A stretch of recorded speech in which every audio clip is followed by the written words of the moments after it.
Дивный сад. В Государственном музее изобразительных искусств открылась персональная выставка Зайнаб Барахоевой. В экспозиции представлены изделия из бисера и топиарии.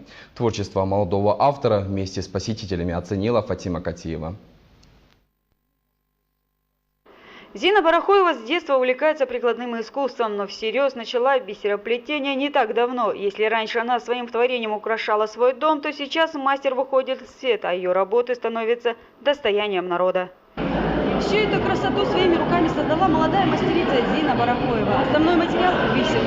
Хотя эта ветка состоит из гипса и тыквенных семечек. Весь материал после покраски приобретает нужный вид, а результат просто радует глаз. Я не могу сказать, что это сложно, так как я работаю с бисером очень давно. Я не считаю, что это сложно, и очень легко научиться. Если главное желание. Если желание есть, то...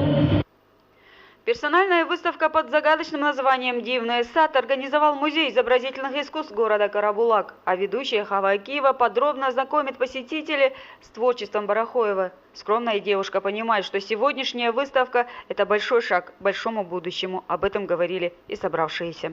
В зале Государственного музея изобразительных искусств самая активная творческая часть ингушского общества. Вот сам бисер, сам металл, сам пластик, он по сути ничего не представляет.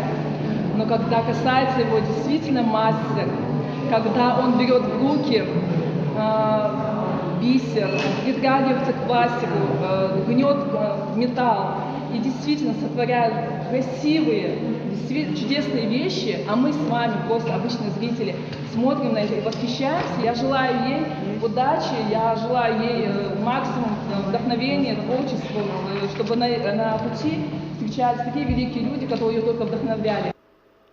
Каждая работа хороша по-своему. Ценители искусства подолгу задерживались возле каждой композиции. В зале были выставлены более 40 работ. В них вложено душевное состояние, настроение. На создание одного шедевра уходит около 3 месяцев, плюс терпение, нервы, а самое главное время, которого чаще всего не хватает. Это последняя работа моя. Вот я тоже планирую делать деревья изделия побольше. Просто никак вот варианта нету их разносить. Очень тяжело, и мы приносили его тоже не с легкостью, можно сказать. Это любимая работа, потому что последняя, наверное. На протяжении уже 10 лет она занимается именно бисероплетением, создает удивительные красивые работы в виде деревьев, цветов, а также и костюмов. А также она, как нам сказала, по секрету, она пишет картины. Вот что мне нравится, она очень многогранна, она чувствует природу, гармонию, и она вот в своей работе отражает саму себя, свою суть. Поздравить мастера пришли родные, близкие, ценители искусства и сама министр культуры Ингушетии Марет Газдиева. Все проходило под звуки музыки. После торжественной части виновница торжества отвечала на многочисленные вопросы не только журналистов, но и посетителей. Фатима Катиева, Ибрагим Асканов, Ахмед Исмурзиев, Вести, Ингушетия.